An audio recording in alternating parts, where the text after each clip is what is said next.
BNP এমন একটা জায়গায় পৌঁছে গেছে যে মানুষকে হয়তো আরো ৫ বছর অপেক্ষা করতে হতো, ১ বছর ২ বছর অপেক্ষা করতে হতো বিএনপির চেহারা চেনার জন্য। সেই চেহারাটা তারা মোটামুটি ২ মাসের মধ্যে ১.৫ মাসের মধ্যে চিনিয়ে ফেললেন।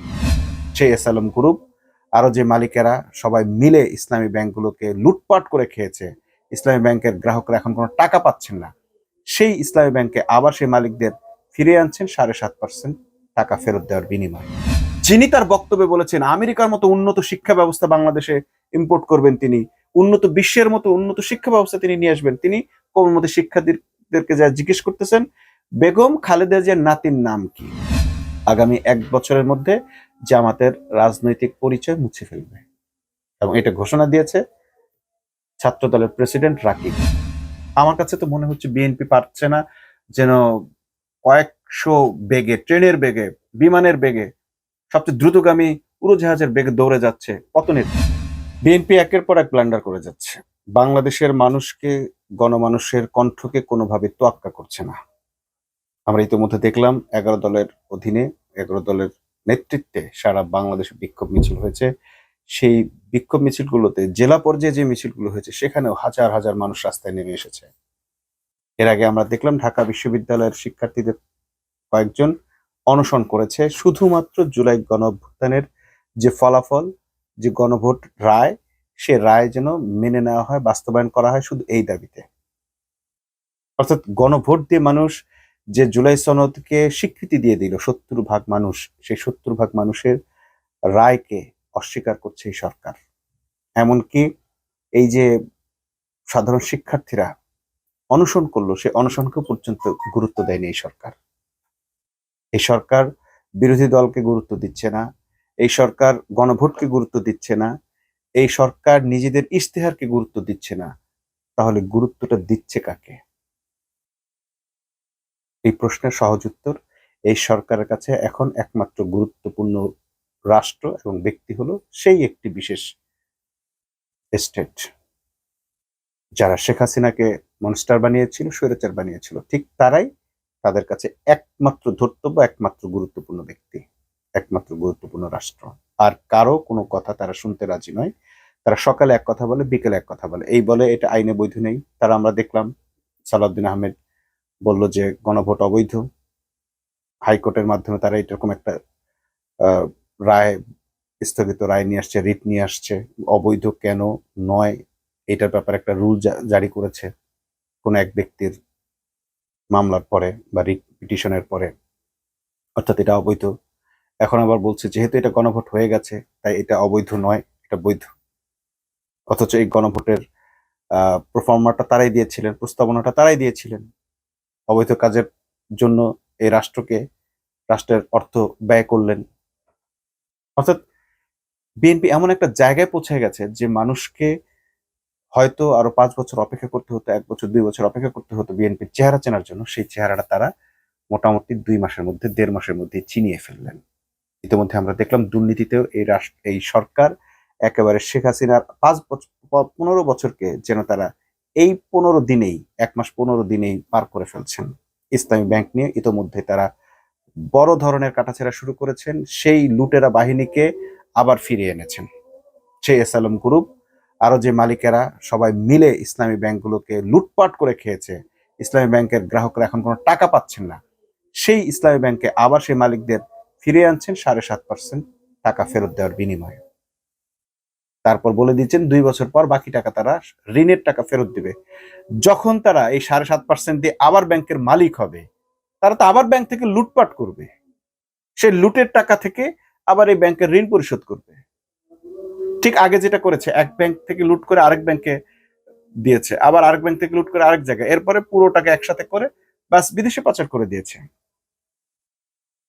তাদেরকে শর্ত দিয়ে দিতেন যে বিদেশি টাকা ফেরত না আনা পর্যন্ত আপনারা কোনো কিছুই আর ফেরত পাবেন না, মালিকানা ফেরত পাবেন না। ঋণ নিয়েছেন, ঋণের সেই ঋণের টাকা কোথায় ব্যয় করেছেন হিসাব দেন, নিয়ে আসেন। সংসদে হিসাব দিলেন, শীর্ষ ঋণ খেলাপিদের তালিকা প্রকাশ করলেন, করার পর আবার সেই ঋণ খেলাপিদেরকে আবার ব্যাংকের মালিকানা তুলে দিলেন। আজকে যদি জনগণ ব্যাংক থেকে তাদের টাকা তুলে নেয়, আপনারা কি করবেন? কিছু করার আছে? এটা মূলত ইসলামী ব্যাংকের বিরুদ্ধে একটা বড় ধরনের ষড়যন্ত্র। অন্যান্য ব্যাংকের তো এখন আর গ্রাহক নেই, এখন মোটামুটি রেমিটেন্সের 32 ভাগ আসে হচ্ছে এই ইসলামী ব্যাংক থেকে। মোটামুটি সারা বিশ্বে নাম করে আছে যে ব্যাংকটি, সেটা ইসলামী ব্যাংক। এই ইসলামী ব্যাংকের পরিবেশ ধ্বংস করার জন্য, ইসলামী ব্যাংকটাকে টোটালি ডিজাস্টার করে দেওয়ার জন্য এই কাজটা করছে। আবার এখান থেকে টাকা সরাবে, এবং এই টাকা সরানোর ফলে দেশের মানুষের আস্থা দূর হয়ে যাবে, শেষ হয়ে যাবে, এবং এই ব্যাংক থেকে মানুষ টাকা তুলে নিয়ে নিবে, এবং এই ব্যাংকে আর মানুষ টাকা জমা দেবে না। এক রাতের মধ্যে, এক দিনের মধ্যে আমেরিকার 100টি ব্যাংক দেউলিয়া হয়ে গেছিল। ইসলামী ব্যাংক দেউলিয়া হতে এরকম একটি নির্দেশনা হলেই যথেষ্ট।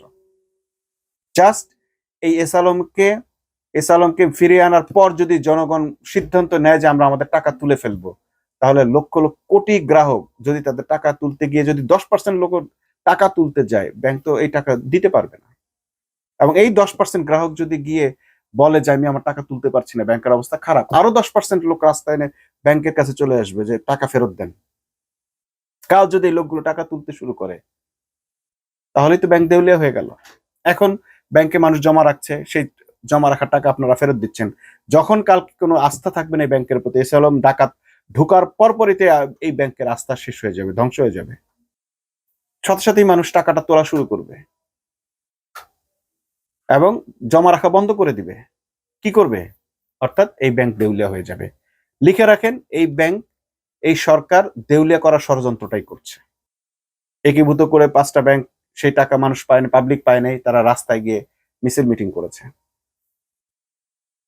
যেই টাকা এই ব্যাংক থেকে চলে গেছে, সেই টাকা ফেরত না এসে সেই ব্যাংক কিভাবে চলবে? গ্রাহকের আমানত কিভাবে রক্ষা পাবে? গেল ব্যাংকের অবস্থা। রাজনীতির অবস্থা আরো খারাপ, আইনের অবস্থা আরো খারাপ। সংবিধানের নাম দিয়ে একের পর এক যতগুলো অধ্যাদেশ দিয়ে ইউনূস সরকার জুলাই সনদকে একটা কার্যকর জায়গায় নিয়ে এসেছিল ইন্টারিম সরকার, প্রত্যেকটা অধ্যাদেশ, গুরুত্বপূর্ণ অধ্যাদেশ বাতিল করছে। গুম প্রতিরোধের জন্য যে অধ্যাদেশ দেওয়া হয়েছিল, অর্থাৎ এই সরকার আবার গুম করবে। তা না হলে এখনই তাকে কেন অধ্যাদেশ বাতিল করতে হবে? নানান ছলচাতুরি দেখাচ্ছে, বলছে আইনের এটা করা হচ্ছে, এটা করছে। এগুলো সব মিথ্যাচার। আইন মন্ত্রী যে এরকম ভয়াবহ মিথ্যাচার করতে পারে, সেটা একজন তার লেখায় দেখিয়েছে যে কত বড় বড় কতগুলো মিথ্যাচার তারা করেছে। প্রত্যেকটা ধারা ধরে ধরে দেখানো হয়েছে আইনমন্ত্রীর মিথ্যাচারগুলো। আবার সংসদীয় ভাষা সেটাকে নাকি মিথ্যা বলা যাবে না, অসত্য বলতে হবে। এটা মিথ্যা মানে মিথ্যা। এই যুগের মানুষ, এই যুগের মানে জেনজি বা জেনারেশন এখনো সেই সংসদীয় অপভাষা মুখস্থ করে রাখবে? যেটা মিথ্যা সেটাকে কেন অসত্য বলবে? কেন সেটাকে মিথ্যা বলা যাবে না? আইনমন্ত্রী যেটা মিথ্যা বলেছে সেটা মিথ্যা।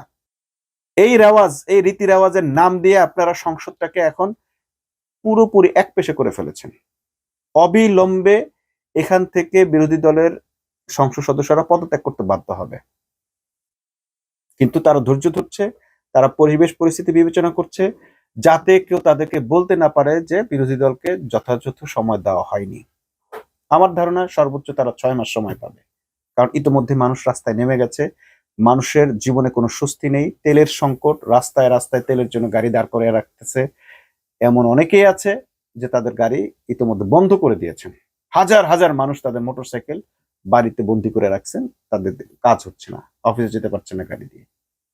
তেল সংকট। আবার তেল পাচ্ছে এমন লোক, সরকারের কাছের মানুষেরা, বিভিন্ন ফোনের মাধ্যমে, বিভিন্ন জায়গায় লিঙ্কের মাধ্যমে তারপরে তেল নিতে হচ্ছে। এদিকে আমরা একটা জায়গায় কিছুটা হলো স্বস্তি পেয়েছিলাম, শিক্ষামন্ত্রী। সেই শিক্ষামন্ত্রী গিয়ে আবার দেখলাম, আগে যেমন শেখ মুজিব আর শেখ রাসেল পড়ানো হতো, সেই শিক্ষামন্ত্রী যিনি তার বক্তব্যে বলেছেন আমেরিকার মতো উন্নত শিক্ষা ব্যবস্থা বাংলাদেশে ইম্পোর্ট করবেন, তিনি উন্নত বিশ্বের মতো উন্নত শিক্ষা ব্যবস্থা তিনি নিয়ে আসবেন, তিনি কোমলমতি শিক্ষার্থীদেরকে যা জিজ্ঞেস করতেছেন বেগম খালেদা জিয়ার নাতির নাম কি। তারপরে আবার সেই নাম বলার পর তিনি উৎসাহে একেবারে মানে উচ্ছ্বাসে ফেটে পড়তেছেন। এইগুলো এত সস্তা মানের তেল তিনি কোত্থেকে পেলেন? আমেরিকার শিক্ষা ব্যবস্থায়? তিনি তো বিদেশে লেখাপড়া করেছেন। এইরকম একটা অথর্ব কাজ একজন শিক্ষামন্ত্রী দ্বারা কিভাবে হলো, যার প্রতি মানুষের কিছুটা হলো আশা ছিল? পুরো বাংলাদেশকে একেবারে জগা খিচুড়ির একটা বাংলাদেশ বানিয়ে ফেলছে বিএনপি। এদিকে আবার আমরা দেখলাম এই বিএনপি ইতিমধ্যেই বড় ধরনের একটা ষড়যন্ত্র তৈরি করে ফেলেছে জামাতের বিরুদ্ধে। আগামী 1 বছরের মধ্যে জামাতের রাজনৈতিক পরিচয় মুছে ফেলবে, এবং এটা ঘোষণা দিয়েছে ছাত্র দলের প্রেসিডেন্ট রাকিব। অনেকে মনে করেছেন এটা জাস্ট ওর কথার কথা, না, এটা তাদের প্ল্যানের অংশ। কারণ এই সরকার যার প্ল্যানে চলছে সেটা তো আসলে ভারতের সরকার, ভারতের প্ল্যান। এই একই প্ল্যান এই বিএনপিও জানে। এই খালেদা জিয়া স্বীকার করেছে ভারতের প্ল্যানে, পরিকল্পনা অনুযায়ী বাংলাদেশ থেকে ইসলাম মুছে ফেলার ষড়যন্ত্রের অংশ হিসেবে জামাতের নেতাদেরকে ফাঁসিতে ঝুলানো হয়েছে।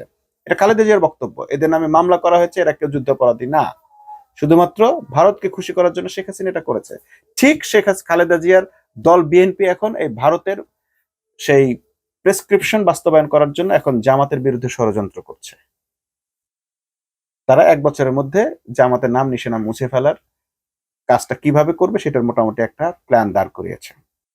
জামাতের রাজনীতি নিষিদ্ধ কিভাবে করবে, রাজনৈতিক পরিচয় মুছে ফেলবে, এটা তারা করবে, 1 বছরের মধ্যে করবে। এবং সেটা প্ল্যান তারা সাজানো আছে, ইন্ডিয়ার সাজানো আছে। ইন্ডিয়া ঠিক একটার পর একটা এই প্ল্যানটা সাজাবে। হতে পারে যে জামাতকে, যখনই জামাত আন্দোলনে নামবে তখন জামাতকে সন্ত্রাসী দল আখ্যা দিয়ে যেভাবে আওয়ামী লীগকে নিষিদ্ধ করা হয়েছে, ঠিক সন্ত্রাস দমন আইনে জামাতকেও নিষিদ্ধ করা হবে। আরো অনেক পদ্ধতি থাকতে পারে যেটা দিয়ে মোটামুটি শেখ হাসিনা যেভাবে জামাতকে দমন করার নীতি অবলম্বন করছে সেটা করবে। কিন্তু লাভটা কি হবে? শেখ হাসিনা যাই কিছু করেছে, শেখ হাসিনা তো একাধারে জামাত বিএনপি উভয়কেই একেবারে বালির ট্রাক দিয়ে আটকাইছে, কাউকে ফাঁসি দিয়ে শেষ করেছে, দমন করেছে, নিপীড়ন করেছে। তারপরে কি হয়েছে? তারপরে তাকে পালিয়ে যেতে হয়েছে।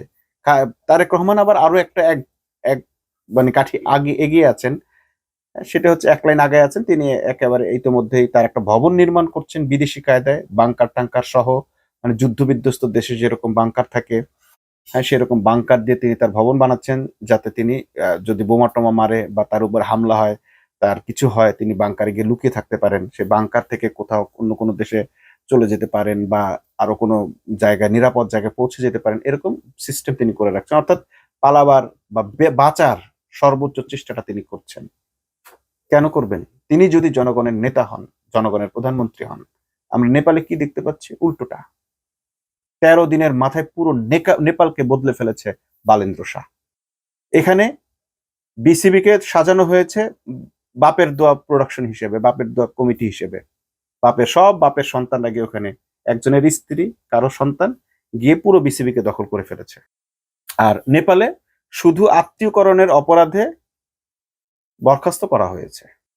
কোনো ধরনের ভিআইপি প্রোটোকল নাই। পুরো জনগণ, এই জেএনজি পুরোপুরি জনগণের হাতে। এই 35 বছরের একটা লোক বালেন্দ্র শাহ, যিনি পুরো এই 13 দিনে পুরো নেপালকে বদলে ফেলেছেন।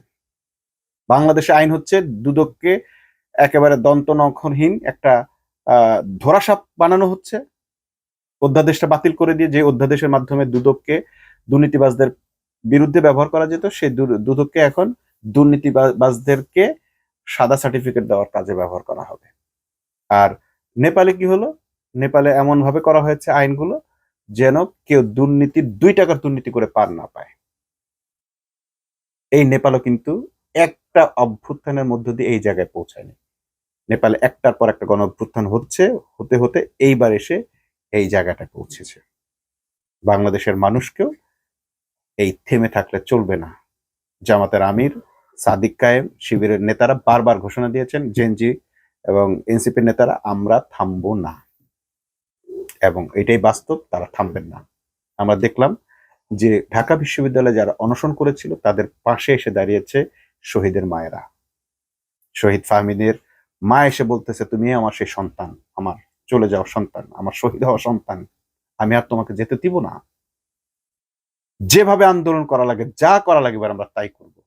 এবং মোটামুটি আমরা যতদূর খবর পেয়েছি, 11 দলীয় জোট যেভাবে তারা প্রথম বিক্ষোভ মিছিলে অংশ নিয়েছে, তাদের যে প্ল্যান, সেখানে আমরা দেখলাম এবি পার্টির ব্যারিস্টার আসাদুজ্জামান ফুয়াদ এবং জামাতের নেতা দিরাই সল্লা থেকে যিনি দাঁড়িয়েছিলেন শিশির মনির, তারপর ঢাকা বিশ্ববিদ্যালয়ের নেতৃবৃন্দ, তারা একটা সেমিনারে এসেছেন, এনসিপি নেতৃবৃন্দ একটা সেমিনারে এসে সব একসঙ্গে হয়েছেন। তারা বড় ধরনের একটা জোট তৈরি করছেন এবং আগামীতে যেন গণ অভ্যুত্থান কোনোভাবে ব্যর্থ না হয় তার পরিকল্পনা তারা করেছেন। এবং আমরা দেখলাম নাহিদ ইসলাম সেই ঘোষণা দিয়ে দিয়েছেন, আর যেন অভ্যুত্থান ব্যর্থ না হয় এবং অভ্যুত্থান যেন মানে অর্ধেক সফল না হয়, পরিপূর্ণভাবে সফল হয়, তার পরিপূর্ণ প্ল্যান নিয়ে তারপর তারা গণ অভ্যুত্থানের জন্য জনগণকে আহ্বান করবেন। এবং নাহিদ ইসলাম অত্যন্ত সাহসের সাথে ব্যর্থহীন ভাষায় আত্মবিশ্বাসের সঙ্গে বলেছেন যে তিনি ডাক দিলে ৮০ ভাগ লোক এখনো তার সাথে রাস্তায় নেমে আসবে, এবং এটা বাস্তব। যারা গণ অভ্যুত্থানটা করেছিল তারা ডাক দিলে তারা ৮০ ভাগ মানুষ রাস্তায় নেমে আসবে। আসবে না বিএনপির সেই ছাত্রীগুলো যারা একটা বালির ট্রাক সরাইতে পারে নাই। আজকে যারা ফেসবুকে নানান ধরনের কূটমন্তব্য করছে, এই কূটমন্তব্যকারীরা মূলত অন্যকে প্ররোচিত করছে যেন জাইমা রহমানকে, বেগম জিয়াকে, জিয়াউর রহমানকে নিয়ে অন্যরা কটূক্তি করে।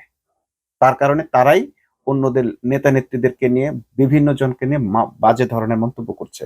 এবং আমি দেখতে পাচ্ছি যে সেই মন্তব্যের প্রতিবাদে অনেকে জাইমাকে নিয়ে, তারেককে নিয়ে, খালেদাকে নিয়ে, জিয়াকে নিয়ে খারাপ মন্তব্য করছে, এবং তারা তাতে খুশি হচ্ছে। অর্থাৎ এটা এক ধরনের প্রভোকশন।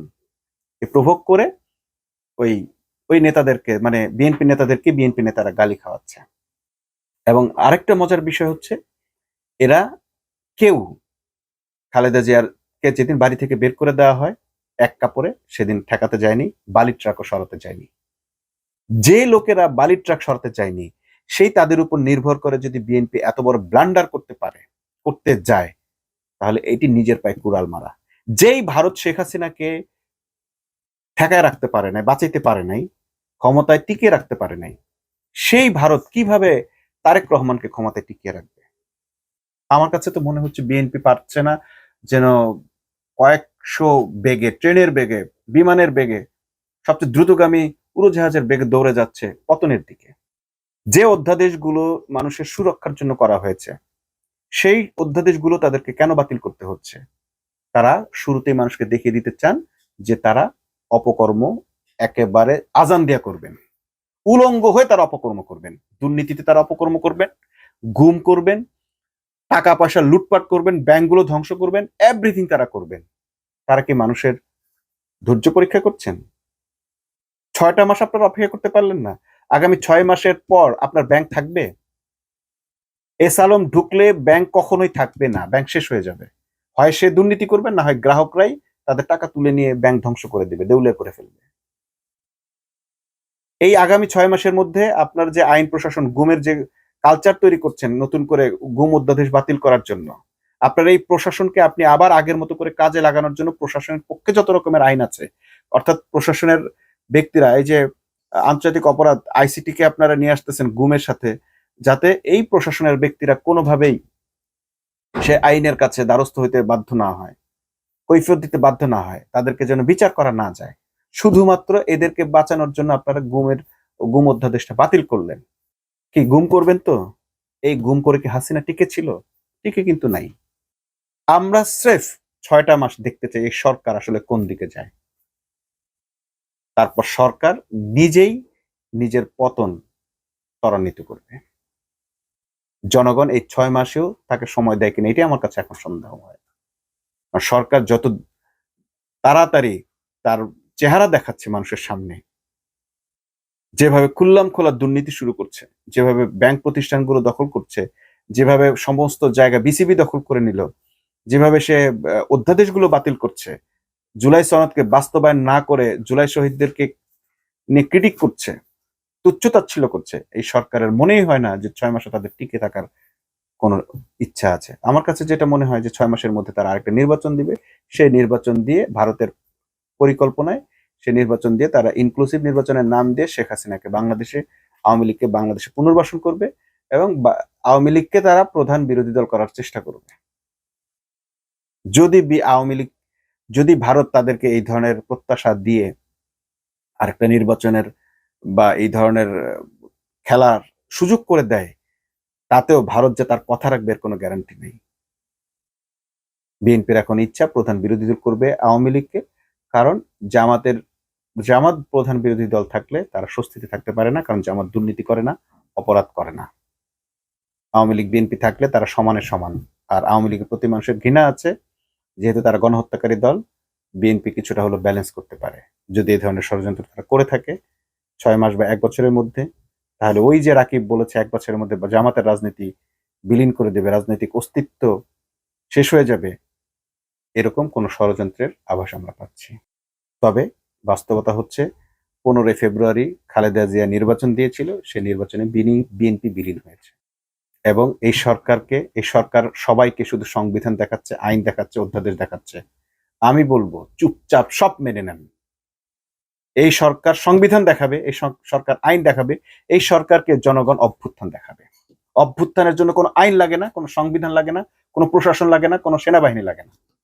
অভ্যুত্থান কোনো কিছুই মানে না। আপনি এই অধ্যাদেশ বাতিল করে অধ্যাদেশ রেখে কি করবেন? কিচ্ছু করতে পারবেন না। আপনার বাংকার আপনাকে ঠেকাতে পারবে, বাঁচাতে পারবে বলে মনে করেন? আর বেঁচেই বা গেলেন, আপনার রাজনীতি তো ধ্বংস হয়ে যাবে, শেষ হয়ে যাবে। শেখ হাসিনার আওয়ামী লীগের রাজনীতি যেভাবে ধ্বংস হয়ে গেছে, চেষ্টা করে দেখেন না আওয়ামী লীগকে আর এই বাংলাদেশে পুনর্বাসন করতে পারেন কিনা। জনগণের মনে আর কখনো এই আওয়ামী লীগকে জায়গা করে দিতে পারেন কিনা।